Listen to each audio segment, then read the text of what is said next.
DCB said, I'm planning on marrying my Kenyan fiance in a few months. Would I have to leave Kenya during that time? And how long is the processing time? Will I also be able to purchase properties during this process? And I guess marriage and citizenship and residency and work permit, all of those things, how does marriage impact that? Because it's 7 years for the other permits. Is there a difference when you're married? Is there a different residency? Like, what's going on? So perhaps just to understand, he said that I'm planning on marrying my Kenyan fiance in a few months. Okay. First and foremost, congratulations for that. I like this one. I like that one. Would I have to leave Kenya during that time? Not necessarily. And how long is the processing time?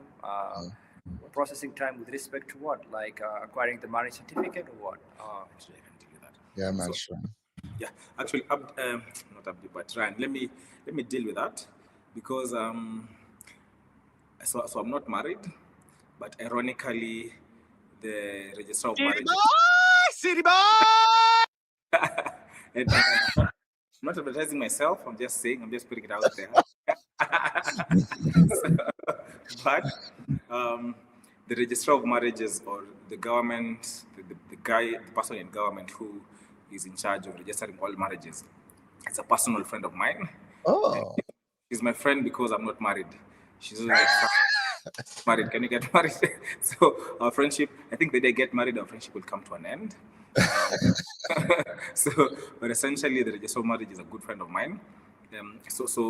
Congratulations for getting married to your fiancé in Kenya. On a more personal level, we can certainly help you. Obviously, this is not investment, but given our links, we'll be very happy to introduce you to my friend who is the registrar of marriages. That would help speed up the process for you.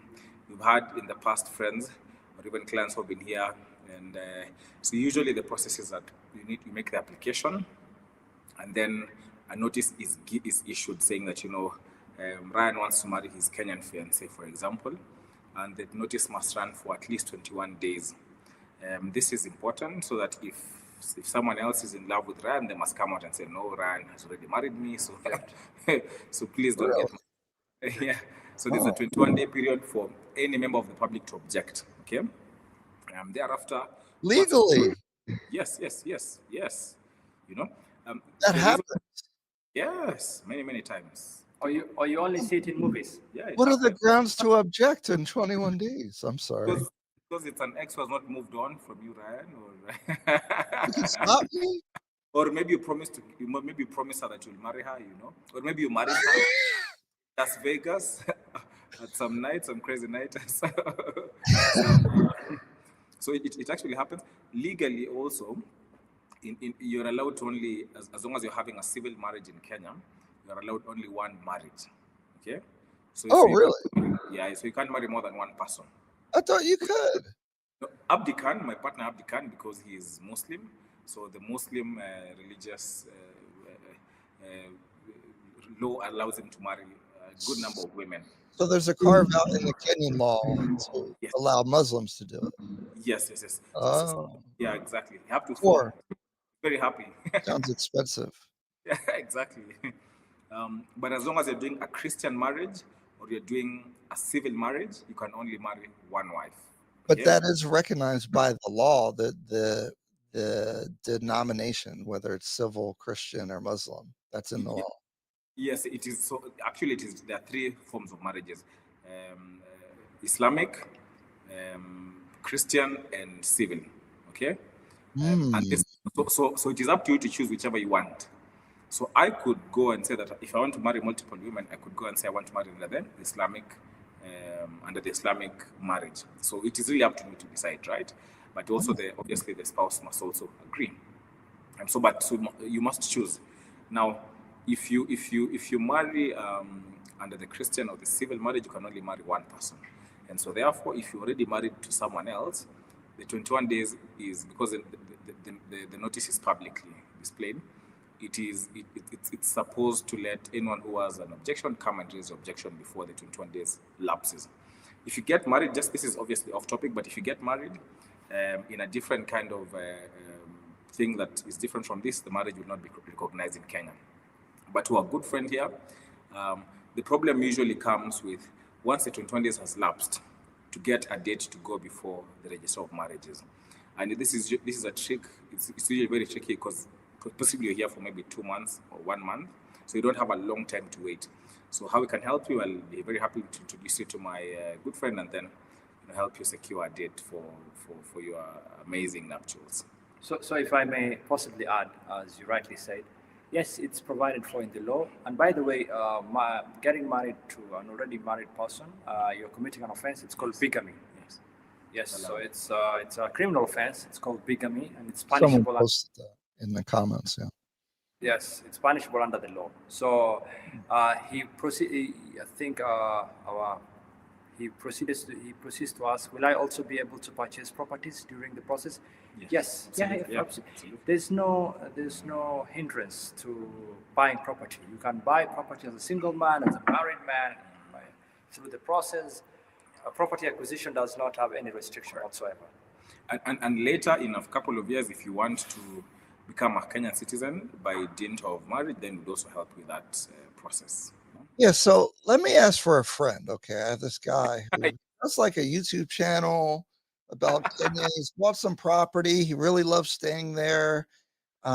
He hasn't done any residency permits yet, and he wonders, getting married, how that would affect maybe more of the business side with the residency citizenship avenues. What options open up if he were to get married in Kenya to a Kenyan lady, as far as the 7 years, all that stuff? Like, what are the ramifications of that for a foreigner marrying a Kenyan lady, is in reference to more of the business aspects of things in residency and immigration? So let me possibly respond to that. So what usually happens sometimes is that people, they have those fears that I might lose my property or investments to this person because they have the age over me, having been a citizen in their own country.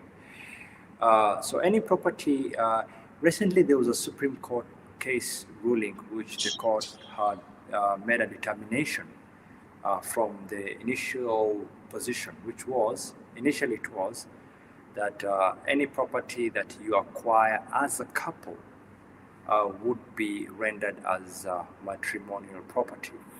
But right now, if you acquire a property and then get married, then that property is safe. It is not up for division because it's very simple. You have married this woman and that she has not contributed to the acquisition of that property. So to be on the safe side, it's very simple. You first put your investments in order, get your documents in place, have your company registered. Then we can help you get it through your. We can help you get the sectional title through your company, and then once you have all this documentation, the next course of action now would be. And by doing so, actually, you also in the country legally you have the status because you have a work permit, which is through an investor permit, which is Class G or any sort of other permit. And then the beautiful part of it is that once you acquire all this, then you can possibly get married to the Kenyan fiancé of your choice. And then in case there's a dispute or anything, you don't have to worry about. I'll give you a practical case, honestly, that I've myself been dealing with as late as today. So I don't want to mention names, but there is a client who is an Australian, okay? So there's a Kenyan lady, and then they had acquired a property together. Okay. So when they were buying this property, they were dating. They were together. They were workmates. So what happened was, the funds which were used to acquire this property was actually acquired. It was actually credit which the man's parents who live in Australia secured those funds. Okay. So ideally, the money that would be generated from this acquisition of this property should be used to finance that loan, which the parents had acquired.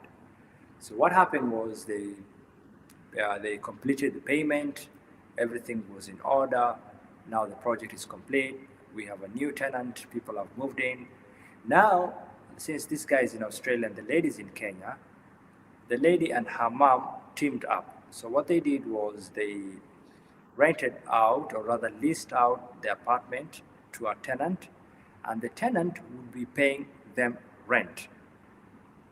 So the man now, whose parents were used to acquire the financing and who's also a partner to this woman, has no absolutely claim over this property. So he has not been receiving any rental income for the last 5 months.